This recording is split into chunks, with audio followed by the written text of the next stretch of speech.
आप सभी को जय हिंद, नमस्कार, राम राम। मेरा नाम है सौरभ सिंह चौहान और मैं अपने इस यूट्यूब चैनल एकेडमिक्स में आपका स्वागत करता हूं। हम पढ़ रहे हैं यहाँ पर क्लास 10th की मैथमेटिक्स और उसमें जो टॉपिक हम कर रहे हैं वो ज्योमेट्री का एक टॉपिक है जिसका नाम है ट्रायंगल यानी कि त्रिभुज। त्रिभुज से संबंधित प्रमेय और उन प्रमेयों पर आधारित सवालों को हमको करना रहता है इन क्लासेस में। तो काफी सारी क्लासेस हम कर चुके हैं और उसी क्रम में आज जो क्लास है आइए देखते हैं उसमें क्या करना है हमें। क्या थ्योरम्स हैं या कोई क्वेश्चंस हैं, जो भी चीजें सॉल्व करनी है उनको देखेंगे हम। देखिए, लास्ट क्लास में आपने ये क्वेश्चन किया था, इस सवाल पे हमने लास्ट क्लास बंद की थी, तो इसी के आगे हम चलेंगे। जो भी सवाल है आपका, ये क्वेश्चन आपके सामने स्क्रीन पर लिखा हुआ है, इसको आपको सॉल्व करना है। देखिए, दी गई आकृति में EF समांतर AB समांतर DC, EF समांतर AB समांतर DC, तो सिद्ध कीजिए कि AE अपॉन ED बराबर BF अपॉन FC। इसको आप प्रूव कर चुके हैं, ठीक है, इसको प्रूव कर चुके हैं। ध्यान से देखिए, ये क्या है, एक समलंब चतुर्भुज है, क्योंकि ये और ये समांतर रेखाएं हैं, तो ये समलंब चतुर्भुज है ABCD, ये एक समलंब चतुर्भुज है।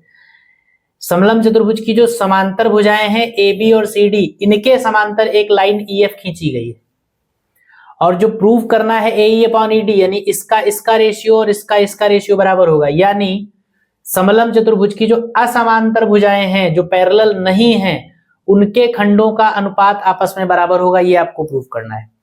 अगर पूरे क्वेश्चन को लैंग्वेज में कहें तो हम कहेंगे कि एक समलंब चतुर्भुज में समलंब चतुर्भुज की समांतर भुजाओं के समांतर एक रेखा EF अगर खींची जाए तो वो रेखा इस चतुर्भुज की असमांतर भुजाओं यानी AD और AC BC को समान अनुपात में विभाजित करती है। यानी असमांतर भुजाएं जो हैं उनके खंडों का अनुपात समान होगा। अगर लैंग्वेज में कहें तो ये कहेंगे, और अगर मैथमेटिकल टर्म्स में कहें तो ये कहेंगे कि अगर AB CD और EF समांतर हो तो इसका रेशियो और इसका रेशियो आपस में बराबर होगा। ये आपको प्रूव करना है। यहाँ पर सिर्फ सवाल पूछने का तरीका बदला गया है, क्वेश्चन यही है सेम। मैं आपको दिखा दूंगा कि आपने कहां पे किया है। ये रहा उप प्रमेय 8 जो आपने की है, देखिए वही है। ये देखिए, एक समलंब चतुर्भुज है और इस समलंब चतुर्भुज में क्या है, EF एक ऐसी लाइन है कि वो इसके और इसके समांतर है। तो यानी ये और ये तीनों समांतर है आपस में। और जो प्रूफ करना है वो क्या प्रूफ करना है, AE upon DE is equal to BF upon CF। यही तो प्रूफ करना है। असमांतर भुजा को समानुपाती भागों में बांटती है।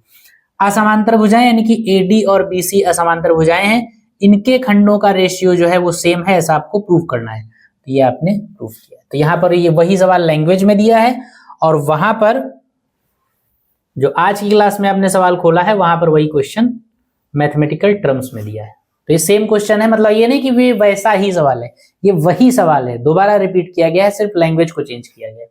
तो इसको आप लोग अपने आप बिना उसको देखे आप इसको लगाइएगा, प्रैक्टिस करिएगा कि बिल्कुल वो दोनों सेम क्वेश्चंस हैं।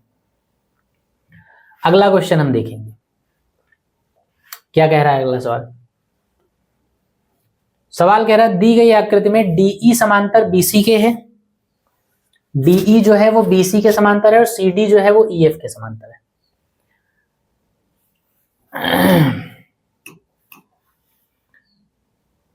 DE जो है वो BC के समांतर है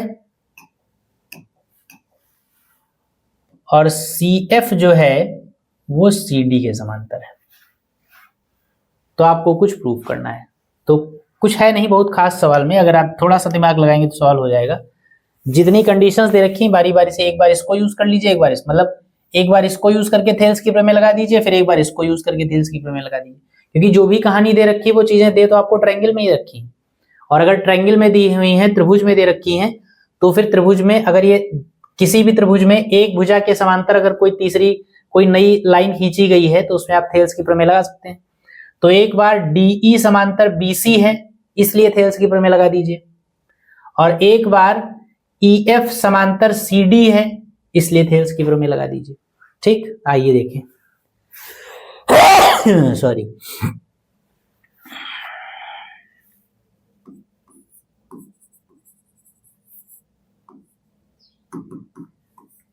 प्रूफ। सबसे पहले हम ट्रायंगल एबीसी देखेंगे। कौन सा ट्रायंगल? एबीसी। पहले पूरा ट्रायंगल देखेंगे। लिखेंगे त्रिभुज एबीसी में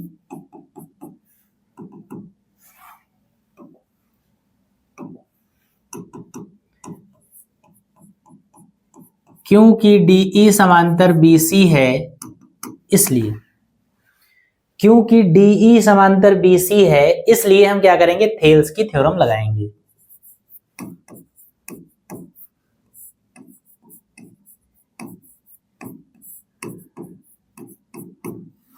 थेल्स की प्रमेय लगाएंगे। थेल्स की प्रमेय क्या कहती है? क्योंकि डीई और बीसी एक दूसरे के समांतर हैं, इसलिए थेल्स की प्रमेय कहती है कि एडी और बीडी का रेशियो एई और सीई के रेशियो के बराबर होगा। ठीक, यही थेल्स की प्रमेय होती है। AD upon BD is equal to AE upon CE.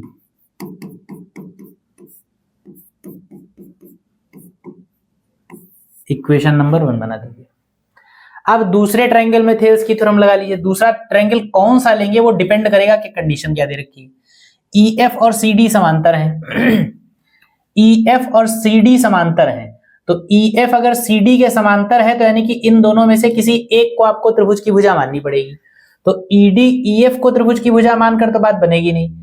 EF किसी भुजा सीडी के समांतर है ऐसा आप कह सकते हैं। तो यानी कि अगर आप कहें तो इस ट्रायंगल को आप ले सकते हैं। ले सकते हैं कि नहीं ले सकते हैं?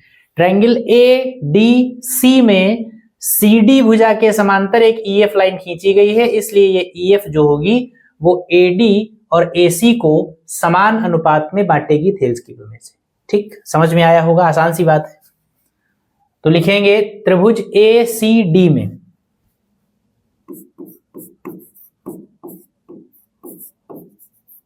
ट्रायंगल ए सी डी में EF is parallel to CD.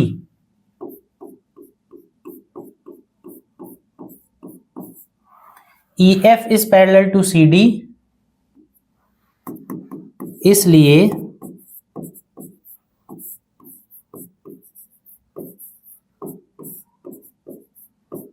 Thales प्रमेय से। थेल्स प्रमेय क्या कहती है? AF और AD का रेशियो बराबर होगा AE और CE के रेशियो के। AF और FD का रेशियो, AF और FD नहीं, AF FD ना लीजिए, AF और AD लीजिए, पूरी पूरी भुजा लेंगे। AF और AD का रेशियो AE और AC के रेशियो के बराबर होगा।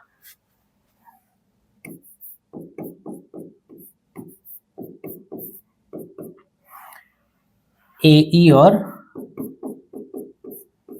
CE के रेशियो के बराबर होगा। अगर समीकरण 1 और समीकरण 2 को आप देखें तो दोनों इक्वेशंस का राइट हैंड साइड आपका इक्वल है। AE अपॉन CE और AE अपॉन CE इक्वल है, तो RHS इक्वल है, तो इसलिए LHS भी एक दूसरे के इक्वल हो जाएगा।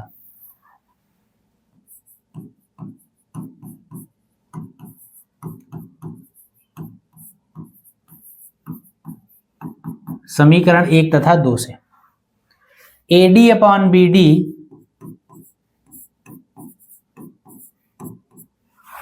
Is equal to AF upon AD।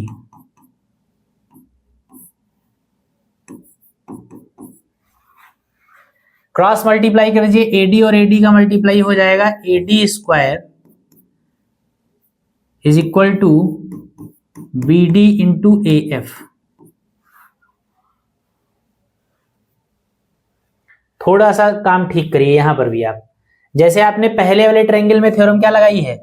AF upon AD पूरी भुजा ली है ना, और इधर AE अपॉन AC ली है।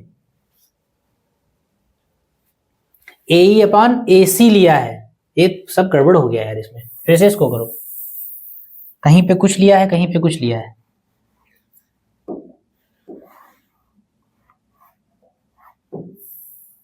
सुधार करिए इसमें पूरे में।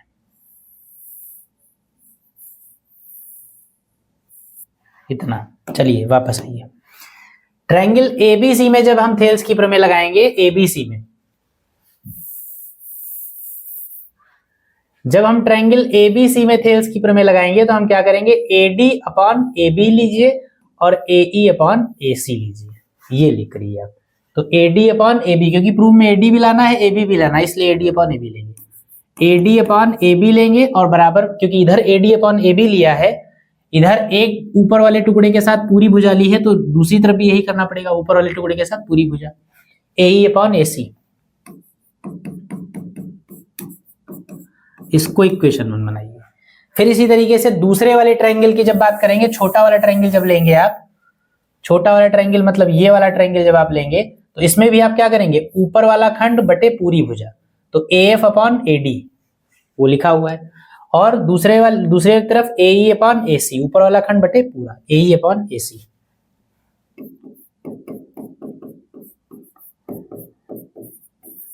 ये हो गया। दोनों का राइट हैंड साइड बराबर, AE upon AC, AE upon AC। Right hand side जब बराबर है तो लेफ्ट हैंड साइड भी आपस में बराबर होगा।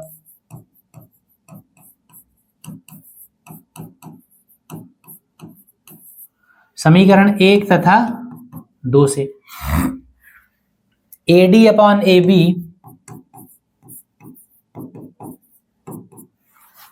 इज इक्वल टू होगा AF अपॉन AD के। AD upon AB is equal to होगा AF अपॉन AD के। AD क्रॉस मल्टीप्लाई कर दीजिए तो ये हो जाएगा आपका AD square is equal to, ये उधर चला जाएगा, AB इंटू AF। बस यही आपको प्रूफ करना था। अच्छा क्वेश्चन है, आसान सा है, छोटा सा है, लेकिन इंपॉर्टेंट क्वेश्चन। फटाफट नोट करिए, हम लोग चलेंगे अपने अगले सवाल पे। अगला क्वेश्चन भी है वैसा ही, अगर आप ध्यान दे पाए तो। DE समांतर EC, DE समांतर AC है और DC समांतर AP है, तो आपको कुछ प्रूफ करना है। तो इसमें भी वही है, दो समांतर चीजें दे रखी है, तो दो बार आपको थेल्स की प्रमेय लगानी है, एक बार इसमें लगानी है और एक बार इस पूरे में लगानी है। खंड उस तरीके से लेंगे जैसे आपको चाहिए, BE और EC चाहिए तो BE और EC का रेशियो और बटे BD और AD का रेशियो। दोबारा में जब लेंगे तो BC और CP का रेशियो, इस तरीके से लेंगे, CP का रेशियो और बराबर AD, और लगाएंगे। चलिए लगा लीजिए फटाफट, जितनी देर वो करेंगे उतनी में लगा डालेंगे जल्दी जल्दी। प्रैक्टिस ही हो जाएगी आपकी। सबसे पहले DE समांतर AC वाला ट्रायंगल ले लीजिए। DE समांतर AC के लिए ट्रायंगल जो काम करेगा वो ये वाला करेगा। कौन सा? ABC।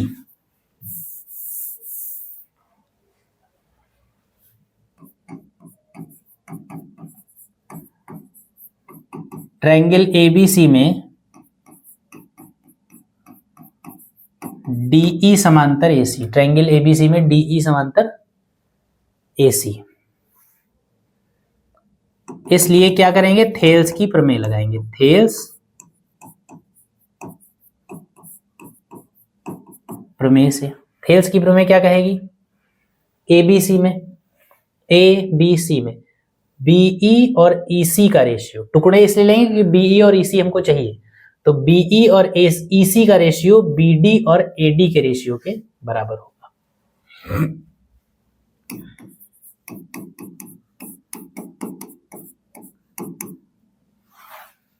BD और AD।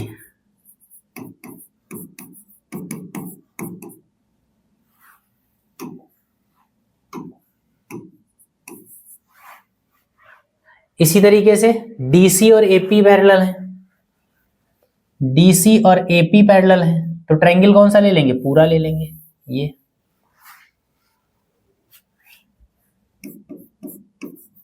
कौन सा त्रिभुज है, त्रिभुज ABP।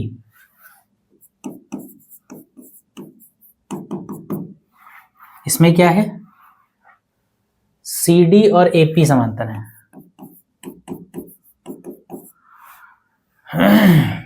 कितना हो जाएगा, थेल्स प्रमेय इसमें भी लगाएंगे।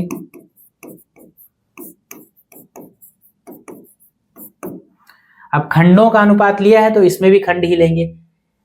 ये कहाँ गया, CD और AP समांतर है, यानी कि एक पार्ट ये और दूसरा पार्ट ये, BC और CP का रेशियो।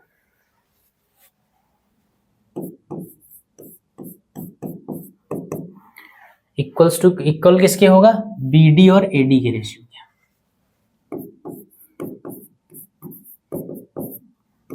इक्वेशन नंबर 2, समीकरण 1 और समीकरण 2 में क्या करिए, क्योंकि RHS के बराबर है इसलिए LHS भी आपस में बराबर हो जाएंगे। तो समीकरण 1 तथा 2 से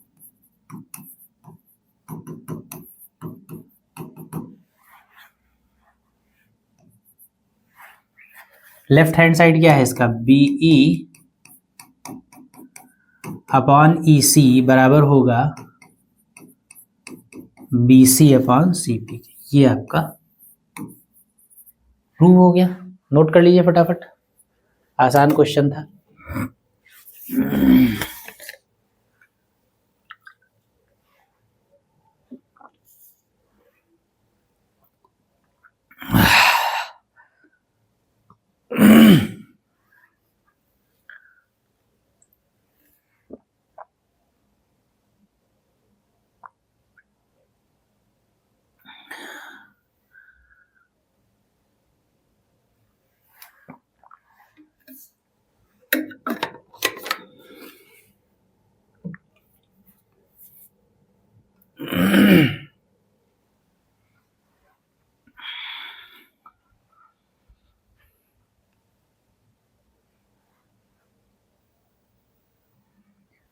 चलिए अगला सवाल किया जाए।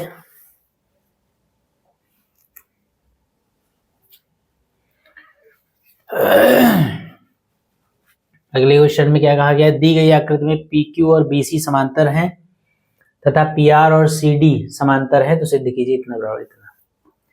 है नहीं कुछ यार इसमें, इसको भी कर लेंगे आप लोग। PQ और BC समांतर, देखिए PQ और BC समांतर है और PR और CD समांतर है, PR और CD समांतर है। तो कुछ प्रूव करना, कोई खास बात नहीं है इसमें, इसको आप अपने आप लगाइएगा, मैं बता रहा हूं आप कैसे लगाइए। सबसे पहली बार में आप इस ट्रायंगल को ले लीजिए,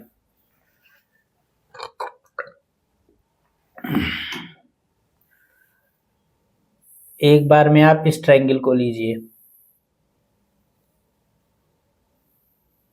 इस ट्रायंगल में क्या है, दो भुजाएं समांतर हैं आपस में, थेल्स की प्रमेय लगाएंगे। थेल्स की प्रमेय जब लगाएंगे तो AQ और QB, AQ और AB, AQ अपॉन AB बराबर AP अपॉन AC, एक रेशियो ले लीजिएगा। और फिर दोबारा में ये वाला ट्रायंगल लीजिएगा, ये वाला ट्रायंगल ले लिए, इसमें ये समांतर है, तो फिर क्या हो जाएगा, AR अपॉन AD बराबर AP अपॉन AC। तो AP अपॉन AC कॉमन हो जाएगा, राइट हैंड साइड बराबर, राइट हैंड साइड तो लेफ्ट हैंड साइड और लेफ्ट हैंड साइड बराबर। तो एक पार्ट आपका प्रूव हो गया, AR अपॉन AD बराबर AQ अपॉन AB, ये प्रूव हो गया आपका पहला वाला। दूसरे वाले के लिए यही दोनों ट्रायंगल्स दोबारा लेने पड़ेंगे आपको। इस बार क्या करेंगे, AQ अपॉन AB की बजाय AQ अपॉन QB लेंगे, क्योंकि AQ और QB चाहिए। तो जब AQ QB लेंगे तो यहाँ पर भी ये पार्ट लेंगे।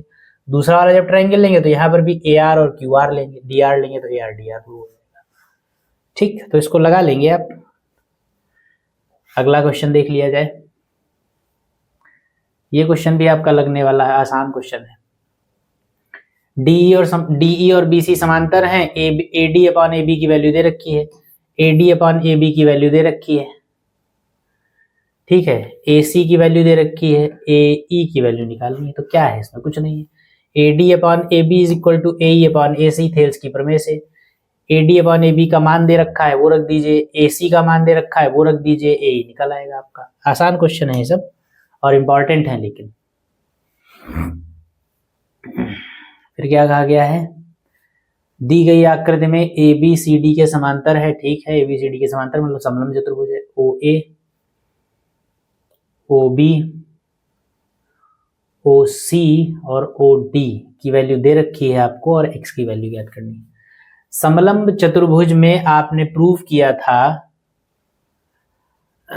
समलंब चतुर्भुज में आपने प्रूव किया था कि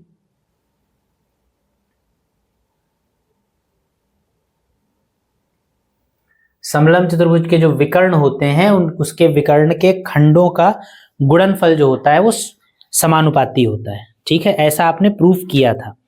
तो अगर ऐसा आपने प्रूफ किया था तो बस इसी प्रॉपर्टी को आप यूज कर लीजिए।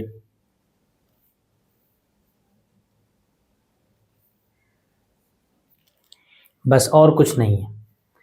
देखिए थ्योरम नंबर मैं आपको दिखा दूं, उपप्रमेय नंबर 6। देखिए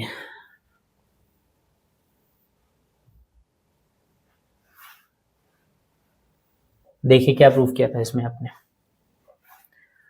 उपप्रमेय नंबर 6 में आपने प्रूव किया था कि एक समलंब चतुर्भुज के विकर्ण एक दूसरे को समानुपाती खंडों में विभाजित करते हैं। यानी ये समलंब चतुर्भुज है, ये समलंब चतुर्भुज है। अगर इसमें ए सी विकर्ण है तो इसके खंड ए ई और सी ई होंगे, और बी डी विकर्ण है तो इसके खंड बी ई और ई डी होंगे। प्रूव आपने ये किया था कि विकर्ण के खंडों का अनुपात समान होता है, यानी कि ए ई और ई सी का रेशियो बराबर होगा डी ई और बी ई के रेशियो के। देखिए क्या प्रूफ किया, ए ई और ई सी का रेशियो, ए ई और ई सी का रेशियो बीई और ईडी के रेशियो के बराबर होगा, ऐसा आपने प्रूफ किया। और जो आपने प्रूफ कर दिया प्रमेय में वो आपके लिए फॉर्मूला बन गया। ठीक है, तो बस यही फॉर्मूला यूज करेंगे कि किसी समलंब चतुर्भुज में विकर्ण के जो खंड होते हैं उनका रेशियो जो होता है वो बराबर होता है। यानी एक विकर्ण के दोनों खंडों का रेशियो ले लीजिए और दूसरे विकर्ण के दोनों खंडों का रेशियो ले लीजिए, उन रेशियोज को आपस में बराबर कर दीजिए, जो आपको चाहिए होगा वो आपको मिल जाएगा। तो यहां से अब हम चलेंगे अपने सवाल पे।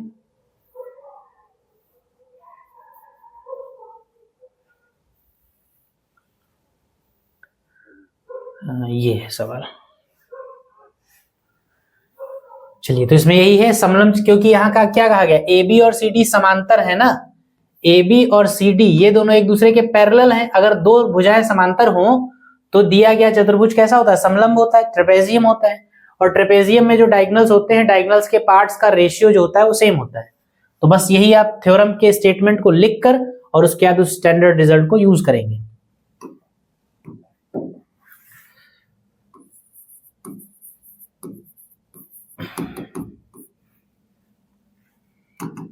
क्योंकि ए बी समांतर सी डी है, इसलिए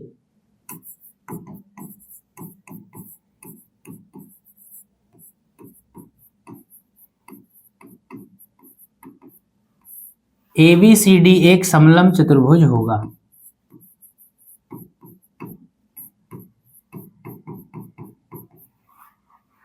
ए बी सी डी एक समलंब चतुर्भुज होगा।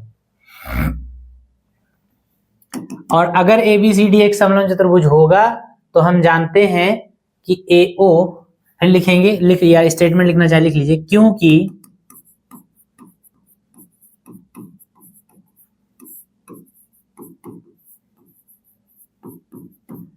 समलंब चतुर्भुज के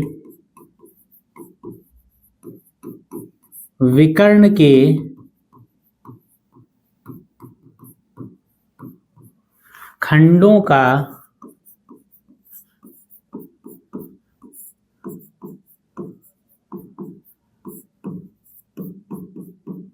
अनुपात समान होता है। समलंब चतुर्भुज के जो विकर्ण होते हैं, विकर्ण के खंडों का अनुपात जो होता है वो समान होता है, इसलिए क्या करेंगे, AO और OC का रेशियो बराबर होगा BO और OD के रेशियो के। AO कहिए या OA कहिए, OA और OC का रेशियो बराबर होगा OB और OD के रेशियो के। इसलिए आप ये इस स्टेटमेंट से ये रिजल्ट आप यूज कर सकते हैं। ये स्टेटमेंट अपने आप में एक रूल है, एक थ्योरम है। वैल्यूज पुट कर दीजिए। OA की value 3x - 19,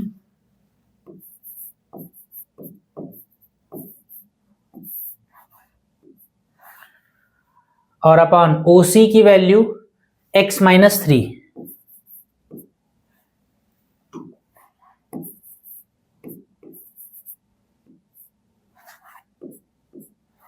is equal to OB आपका हो जाएगा x - 4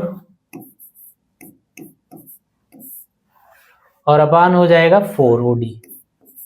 क्रॉस मल्टीप्लाई कर दीजिए, 4 का गुणा करेंगे तो कितना हो जाएगा, ये आ जाएगा 4 ब्रैकेट में 3x minus 19 is equal to x minus 3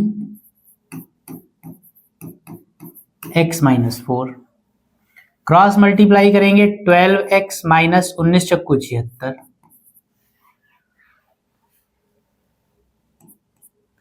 ये आपका हो जाएगा x square minus 4x minus 3x plus 12, x square आपका बना रहेगा, 4 और 3 7x हो जाएगा माइनस का, 12x उधर जाएगा माइनस का, प्लस का ये वाला 12 बना रहेगा, और ये 76 माइनस में है उधर जाएगा प्लस में हो जाएगा।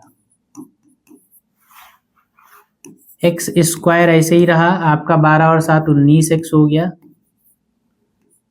प्लस ये कितना हो जाएगा 6 और 2 8, और 7 और 1 6 2 8 7 1 8, 88 आया। 88 के ऐसे गुणनखंड की जोड़ने पर 19 आए। जोड़ने पर 19 आए। 11 और 8, 11 8 88, 11 और 8 19, तो इसको आप लिख सकते हैं 11x माइनस 8x, तो 11 और 8 19 हो जाएगा और 11 8 88 हो जाएगा। फैक्टर्स करने आप लोगों ने सीखे होंगे, फैक्टर्स तो कर ही लेते होंगे, नहीं कर लेते हैं तब फिर आपका भगवान मालिक, फिर फैक्टर्स अब नहीं सिखाए जा सकते हैं। नहीं दिखे हैं तो आप पॉलिनोमियल और ये सब पढ़िए जाके, उसमें आपको सिखाया गया होगा। x कॉमन ले लीजिए तो ये हो गया x माइनस 11, माइनस 8 कॉमन ले लीजिए तो फिर से x minus 11 is equal to 0, तो x माइनस 11 1 हो जाएगा और x माइनस 8 1 हो जाएगा। x माइनस 11 को 0 करेंगे तो x की वैल्यू 11 आएगी, x माइनस 8 को 0 करेंगे तो x की वैल्यू 8 आएगी। लिख भी सकते हैं, सॉल्व कर भी दीजिए सारा विधिवत बिल्कुल। यदि x माइनस 11 बराबर 0, this implies x is equal to 11। और दूसरा, यदि x minus 8 is equal to 0, then x is equal to 8। अतः एक बार में अगर आंसर लिखना हो तो x बराबर क्या हो सकता है, 11 होगा या फिर 8 होगा। इन दोनों में से कोई भी वैल्यू हो सकती है x की, दोनों ही वैल्यूज पॉसिबल है। इस तरीके से आप इस सवाल को लगाएंगे। लिखिए फटाफट।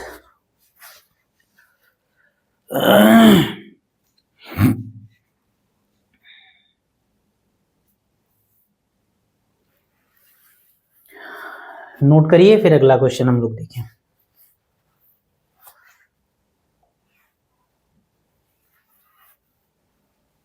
अगला सवाल क्या कह रहा है?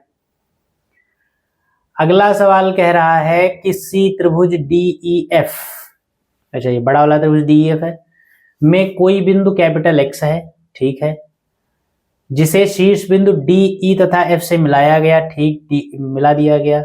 DX पर कोई बिंदु P लिया गया, DX पर कोई बिंदु P लिया गया, और P लेकर PQ समांतर DE खींचा गया, PQ समांतर DE खींचा गया, जो XE को Q पर मिलता है, XE को Q पर मिलता है, तथा QR समांतर EF खींचा गया, QR समांतर EF खींचा गया, जो XF को R पे मिलता है। तो आपको प्रूव करना है कि अगर आप PR को मिलाइए तो PR जो होगा वो DF के समांतर होगा, ऐसा आपको सिद्ध करना है।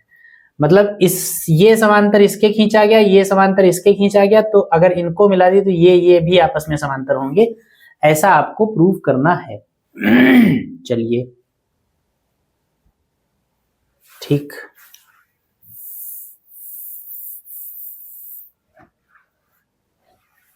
पहले क्या दिया है और क्या हमको लाना है, जरा इस पर चर्चा कर ली जाए।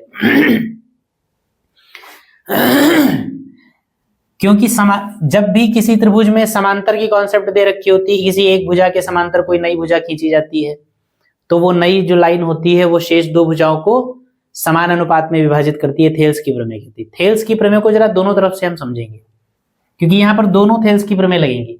थेल्स की प्रमेय भी लगेगी और थेल्स की प्रमेय का विलोम भी लगेगा इस सवाल में।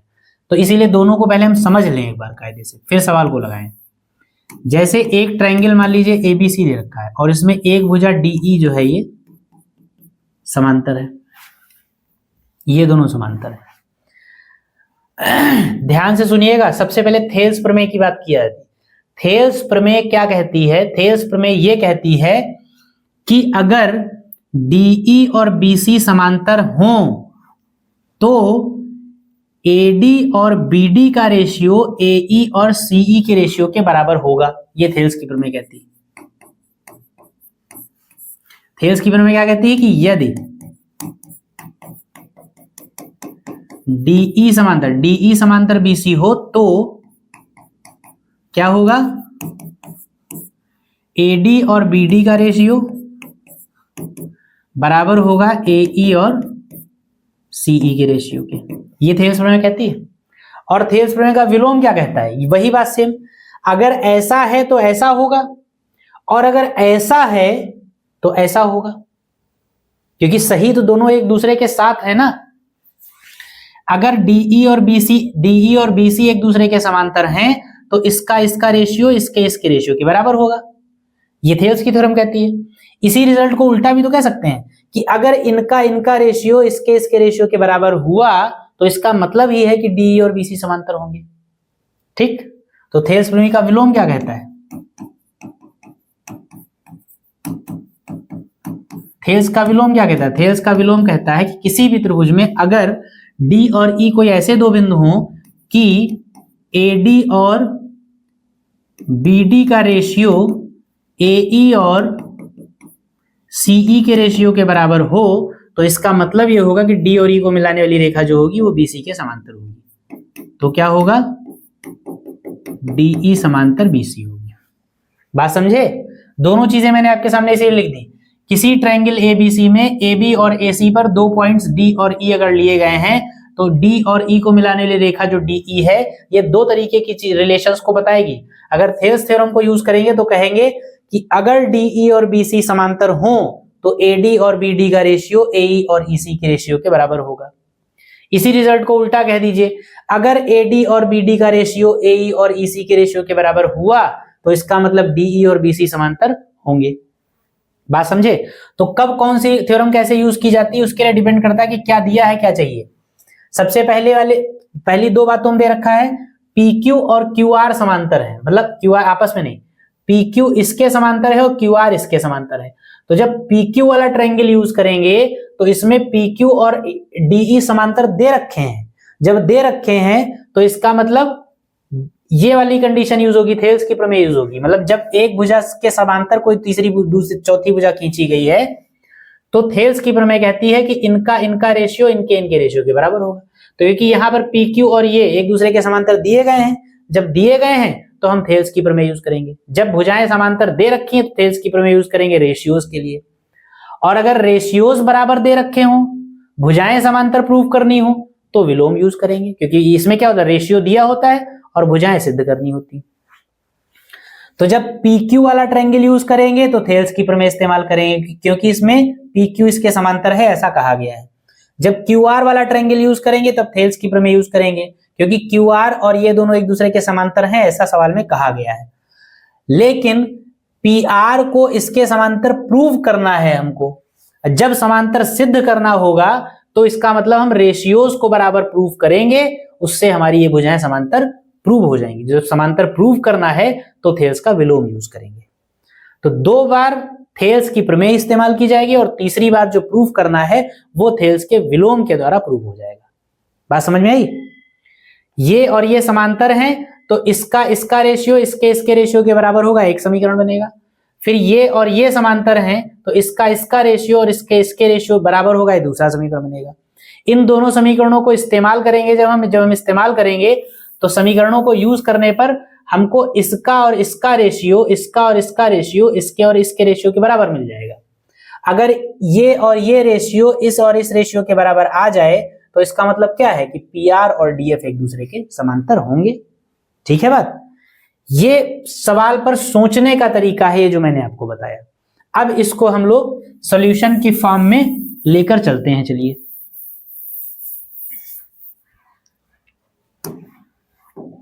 कोशिश देखिए मैं मेरी पूरी रहती है कि आपको कहीं पर कोई कॉन्सेप्चुअल क्लैरिटी जो है कमी ना रह जाए, क्लैरिटी की कॉन्सेप्चुअल क्लैरिटी आपको पूरी पूरी रहे। तो मैं कोशिश करता हूं कि पूरा पूरा समझाने की पूरा पूरा समझाऊं, कहीं पे कुछ छूटे ना। बाकी आपको भी एफर्ट डालना पड़ेगा क्योंकि एक तरफा प्रयासों से कुछ होने वाला नहीं है। सबसे पहले हम क्या करेंगे, ट्रायंगल PQ समांतर DE दे रखा है, तो ये वाला ट्रायंगल हम ले लेंगे DXE में।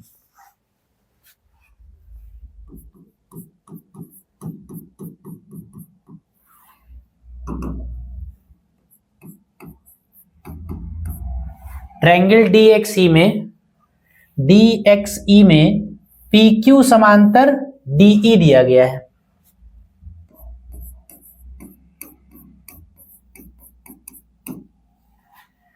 DXE में PQ समांतर DE दिया गया है, PQ समांतर DE दिया गया है।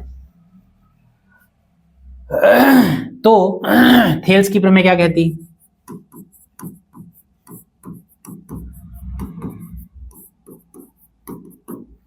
थेल्स प्रमेय कहती है कि XP और DP का रेशियो बराबर होगा XQ और EQ के रेशियो के।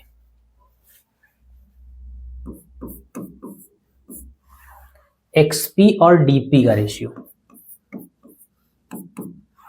बराबर होगा XQ और EQ के रेशियो के। इक्वेशन नंबर 1, ठीक है।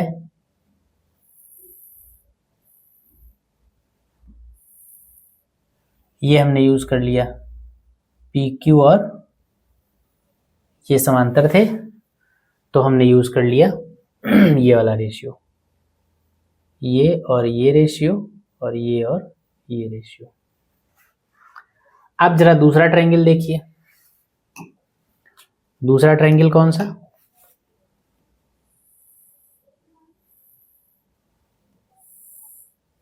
ये ट्रायंगल ले लीजिए। इस ट्रायंगल में क्या दिया गया है, XEF में, ट्रायंगल XEF में QR is parallel to EF।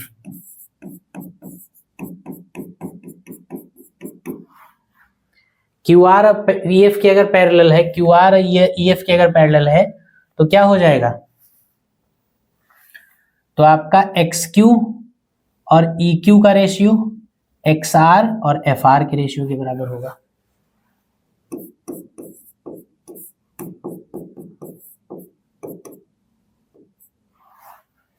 XR और FR के बराबर।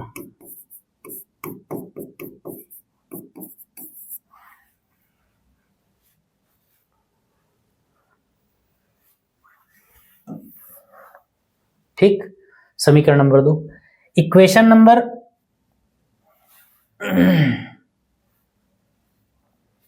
इक्वेशन नंबर 1 और 2 का अगर यूज करिए आप तो देखिए XQ और EQ की वैल्यू XP और DP के बराबर है और यहां पर XQ और EQ की वैल्यू XR और FR के बराबर है। यानी इक्वेशन 1 और इक्वेशन 2 से XP और DP और XR और FR एक दूसरे के बराबर हो जाएंगे क्योंकि ये भी एक दूसरे के बराबर है। ठीक, तो समीकरण 1 तथा 2 से क्या लिखेंगे,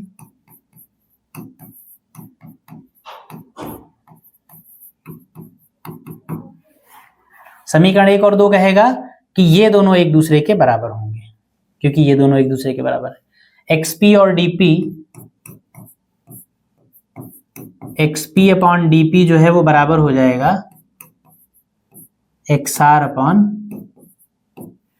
FR के। ठीक, ये आ गया। अब जरा ये सब बिगाड़ दीजिए आप।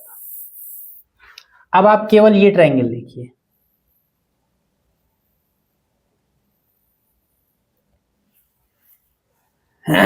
ट्रायंगल XDF में जो आप प्रूव करके लेके आए उसको देखिए क्या है। प्रूव आपने किया है कि XP और DP का रेशियो XR और FR के रेशियो के बराबर होगा। XP और DP का रेशियो XR और FR के बराबर होगा अगर किसी त्रिभुज में उसकी दो भुजाओं के खंडों का अनुपात एक दूसरे के बराबर हो। तो इसका मतलब क्या होता है? इसका मतलब ये होता है कि उन दो बिंदुओं को मिलाने वाली रेखा, जो दो बिंदु उन भुजाओं को खंडों में विभाजित कर रहे हैं, उन दो बिंदुओं को मिलाने वाली रेखा यानी कि ये तीसरी भुजा के समांतर होती है। यही थेल्स प्रमेय का विलोम है। तो क्या लिखेंगे? क्योंकि ट्रायंगल XDF में इतना बराबर इतना है, इसलिए हम कहेंगे कि PR और DF एक दूसरे के समांतर होंगे। क्योंकि नहीं, ऐसे लिखेंगे,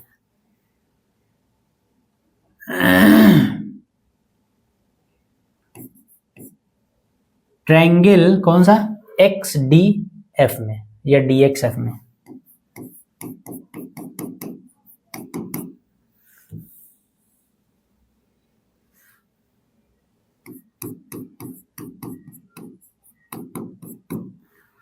ट्रायंगल XDF में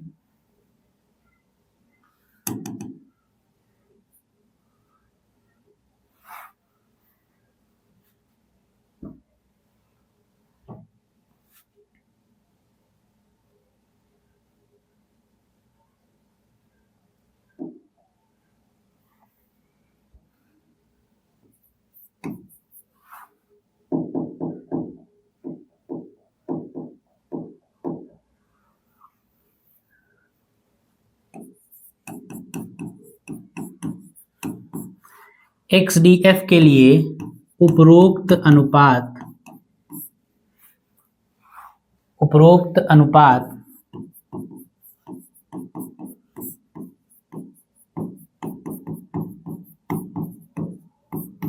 हमने सिद्ध किया है, इसलिए थेल्स प्रमेय के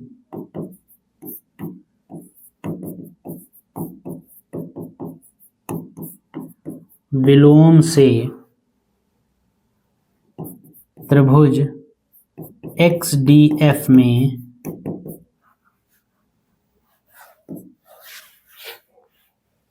PR और DF एक दूसरे के समांतर होंगे। PR और DF जो होंगे वो एक दूसरे के, या इसको रुकिए ऐसे लिखिए, लैंग्वेज थोड़ा सा इसको ठीक करिए।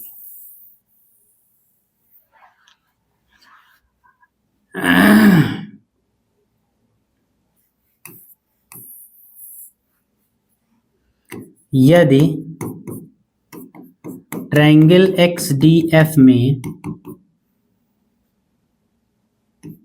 XP upon DP is equal to XR upon FR है, तो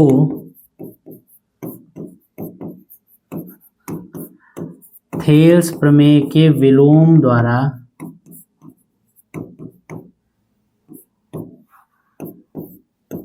PR समांतर DF होगा। ये ज्यादा सही है, इसको नोट कर लीजिए। बढ़िया सवाल था, छोटा, ज्यादा बड़ा नहीं, लेकिन ठीक इंपॉर्टेंट क्वेश्चन। नोट करिए फटाक से।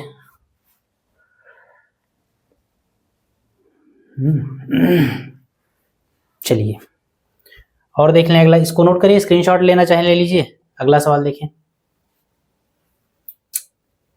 PS upon SQ is equal to PT upon TR है तथा PST is equal to PQR है।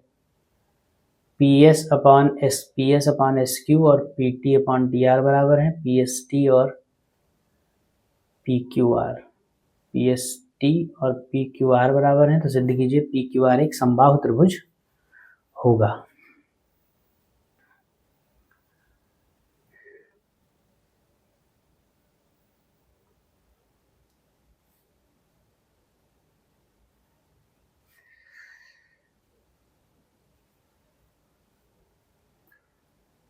चलिए नोट, इसको नोट कर लीजिए फटाफट और फिर हम लोग चलें अपने अगले सवाल पे। क्या होगा? समद्विबाहु प्रूफ करना है। अच्छा,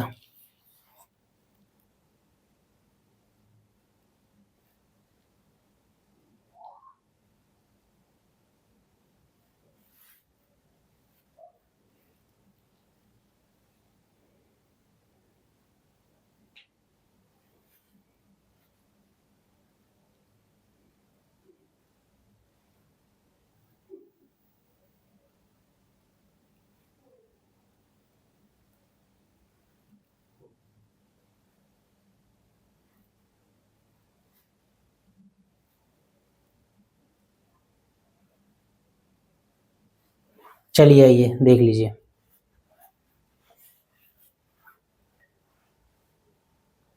दो करेक्शन कीजिए इसमें सबसे पहले, क्योंकि सवाल जो है यहां पर ये मिसप्रिंट है।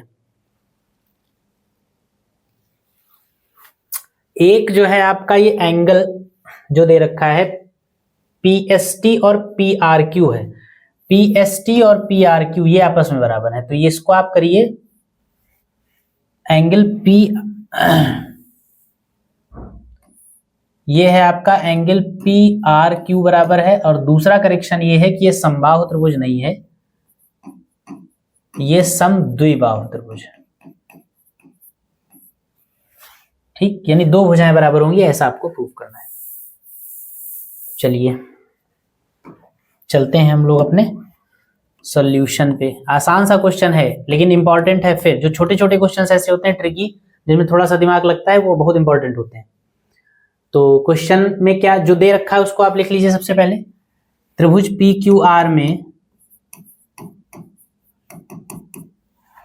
क्या दिया गया है, PS upon SQ is equal to PT upon TR दे रखा है। PS upon SQ is equal to PT upon TR। जो जो दे रखा है सबसे पहले वो लिख लीजिए। सबसे पहले दिया एक ये लिख लीजिए, PST angle PST is equal to angle PRQ है। इसको इक्वेशन नंबर 1 बना लीजिए और इसमें मार्क भी कर लीजिए। ये वाला कोण इस वाले कोण के बराबर है, PST और PRQ। और क्या दे रखा है,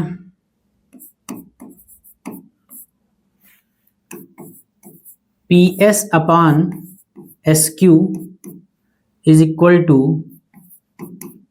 PT अपॉन TR दे रखा है।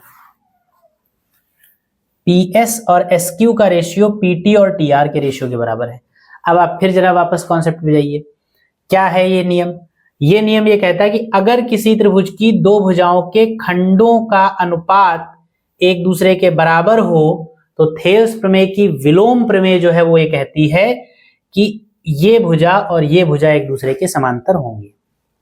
ठीक, थेल्स प्रमेय कहती है कि अगर ये और ये समांतर हैं तो इनका रेशियो इसके रेशियो के बराबर होगा। थेल्स का विलोम कहता है कि अगर इसका रेशियो इसके रेशियो के बराबर है तो ये और ये समांतर होंगी। तो यहां पर हमको सवाल में क्या दे रखा है, यहां पर हमको सवाल में दिया गया है कि इसका और इसका रेशियो इसके और इसके रेशियो के बराबर है। तो इसका मतलब विलोम प्रमेय हम यूज करेंगे और कहेंगे कि इसलिए ST और QR एक दूसरे के समांतर होंगे। तो लिखेंगे इसलिए PS अपॉन SQ बराबर PT अपॉन TR है, इसलिए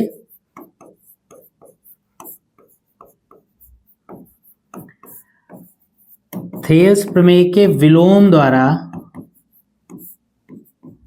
थेल्स प्रमेय के विलोम से क्या हो जाएगा, ST और QR एक दूसरे के पैरेलल हो जाएंगे। ST पैरेलल होगा QR के।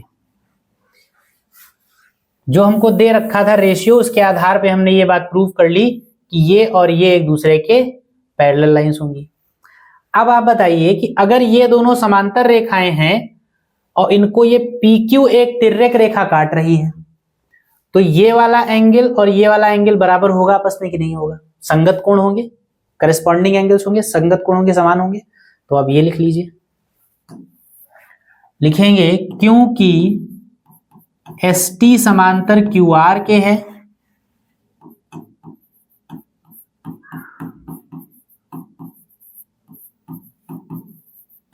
तथा तिर्यक रेखा PQ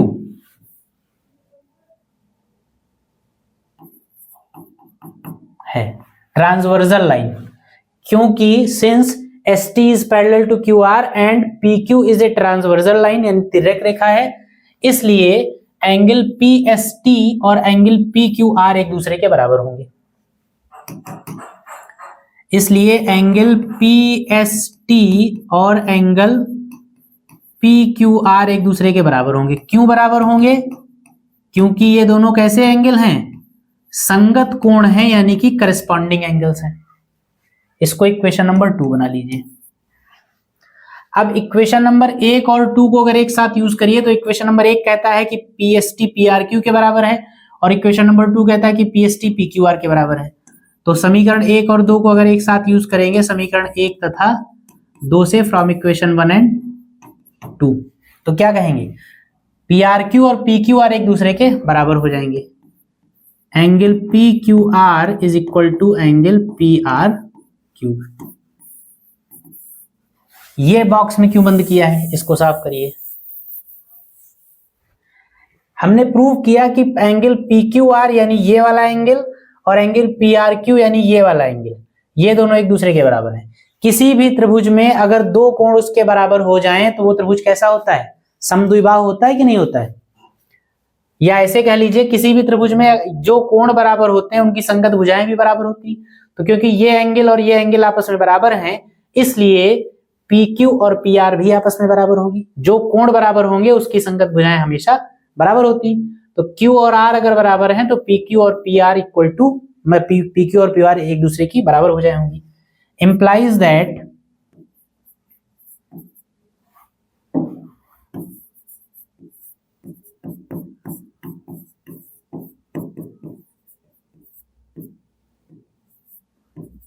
भुजा PQ और भुजा PR एक दूसरे के बराबर होंगे।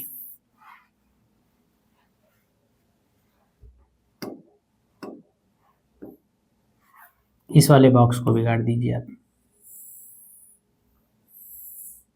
और अगर ऐसा हुआ तो इसका मतलब क्या होगा, अतः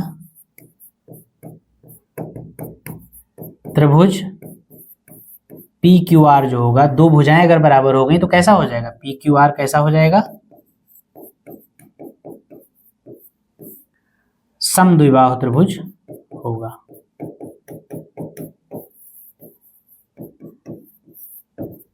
ये आपका प्रूव हो गया। ये भी बढ़िया सवाल था, छोटा सा ट्रिकी क्वेश्चन है। ट्रिकी मतलब ऐसा कोई ट्रिक नहीं है, लेकिन बढ़िया सवाल है। इंपॉर्टेंट ऐसे क्वेश्चंस जो है वो महत्वपूर्ण होते हैं। तो अब जो है जितने सवाल आज की क्लास में लगाए हैं उनको आप रिवाइज करिए। हमेशा की तरह जो हमेशा मैं आपसे कहता हूं, हमेशा मैं आपसे बात करता हूं कि इन सवालों को आप रिवाइज करिए, पिछली क्लासेस को आप रिवाइज करिए और मैथमेटिक्स में थोड़ी सी मेहनत अब अपनी बढ़ा दीजिए, क्योंकि एग्जाम्स आपके नजदीक आ गए हैं। तो मैथ्स को थोड़ा सा ज्यादा टाइम आपको देना पड़ेगा, क्योंकि मैथ्स में जब तक आप प्रैक्टिस नहीं करेंगे तब तक आप वहां सोल्यूशन, एग्जाम में सोल्यूशन को आप एंड तक पहुंचा नहीं पाएंगे। किसी सवाल में 2 लाइन 4 लाइन करके फिर रह जाएगा, फिर समझ में नहीं आएगा कि इसके आगे क्या करें। तो अगर प्रैक्टिस आपकी ठीक होगी तो आपकी चीजें जो है ठीक चलेंगी। तो जो भी क्वेश्चंस बताए जा रहे हैं, जो थ्योरम्स बताई गई हैं, उन थ्योरम्स को, उन क्वेश्चंस को, उन रोज की क्लास को आप 1 से 2 बार देखिए, रिवाइज करिए। पिछली क्लासेस को भी रिवाइज करिए। कोई कम से कम एक चैप्टर किसी कोई टारगेट कर लीजिए, उसको धीमे धीमे रिवाइज करते रहिए, ताकि एक खत्म हो फिर दूसरा, इस तरीके से धीरे धीरे पूरी मैथ्स आपकी एग्जाम से पहले एक बार कम से कम ढंग से रिवाइज हो जाए। तो पढ़ते रहिए आप इसी तरीके से, और कुछ और नए सवालों, नई थ्योरम्स के साथ हम अगली क्लास में मिलेंगे। तब तक के लिए आप सभी प्यारे बच्चों को जय हिंद।